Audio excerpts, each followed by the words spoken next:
When we think about healthcare safety, we usually think about gloves, sharps containers, and hand sanitizer. And yes, those are important.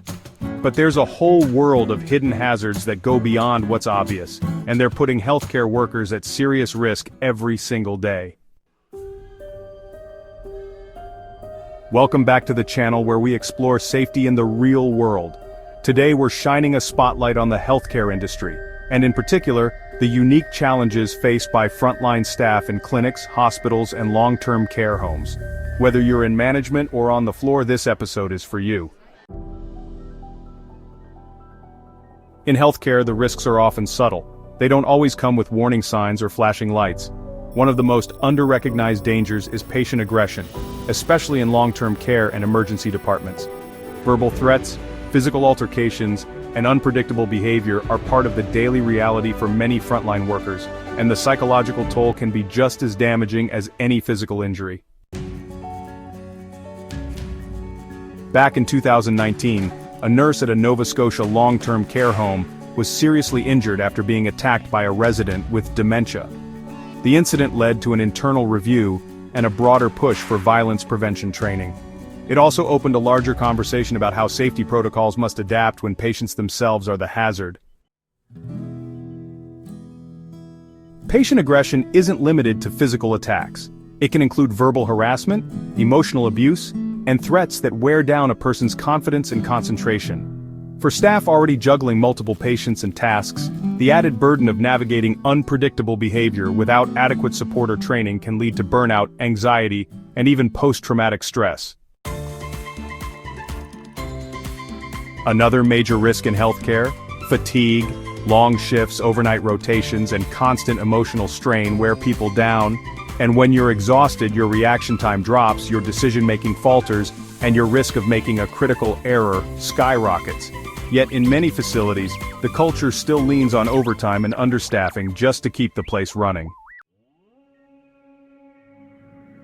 Sleep deprivation is no joke in healthcare.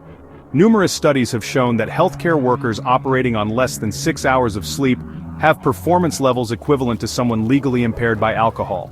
That's not just a personal health issue, it's a workplace safety issue that affects patients and staff alike. Let's not forget infection exposure, not just from patients but from surfaces, equipment, and even fellow coworkers. Pathogens don't announce themselves. One improperly cleaned IV stand or unwashed hands after glove removal can lead to an outbreak. Proper protocols can help, but when the pace is relentless, it's easy to cut corners. One missed sanitation step or one improperly stored sharps container can create a ripple effect that puts multiple people at risk. Take, for example, the case of a Toronto hospital where an outbreak of C. difficile spread across multiple wards. An investigation revealed that staff were reusing gloves between rooms and rushing through disinfecting procedures due to chronic understaffing. No one intended to create a hazard, but the system allowed for it to happen. Then there's ergonomic strain. In healthcare, it's not unusual to assist with lifting or repositioning patients, transport heavy equipment, or perform repetitive tasks like documentation or medication preparation. Poor body mechanics over time can result in musculoskeletal injuries that shorten careers and diminish quality of life. Think about the wear and tear on a nurse's back after 10 years of bending, reaching, and lifting without proper supports, or the wrist pain that sneaks up on an administrative assistant inputting hundreds of records a day. These are slow-building injuries that don't get the same attention as a slip or fall, but they're just as devastating. Mental health in healthcare is another silent threat.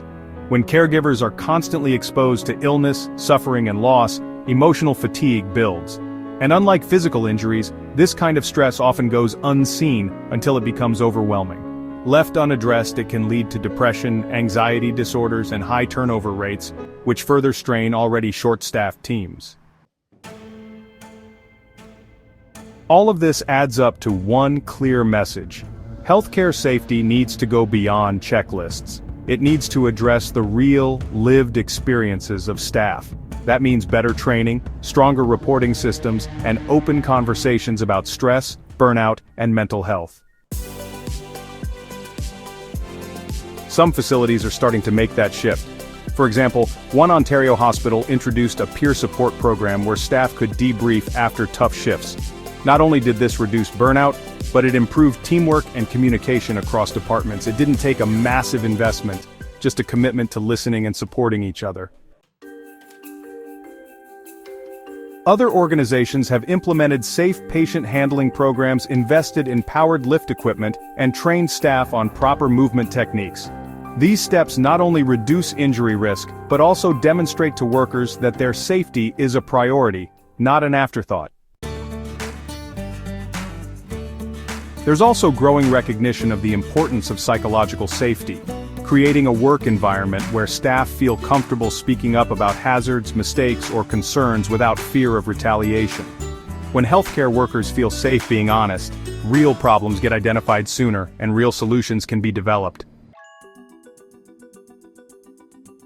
Technology has a role to play too. Wearable fatigue trackers, digital infection control alerts, and real-time location systems for staff in high-risk areas are beginning to show promise. But these tools must be paired with culture change. Technology alone can't fix a system that ignores frontline voices. The bottom line?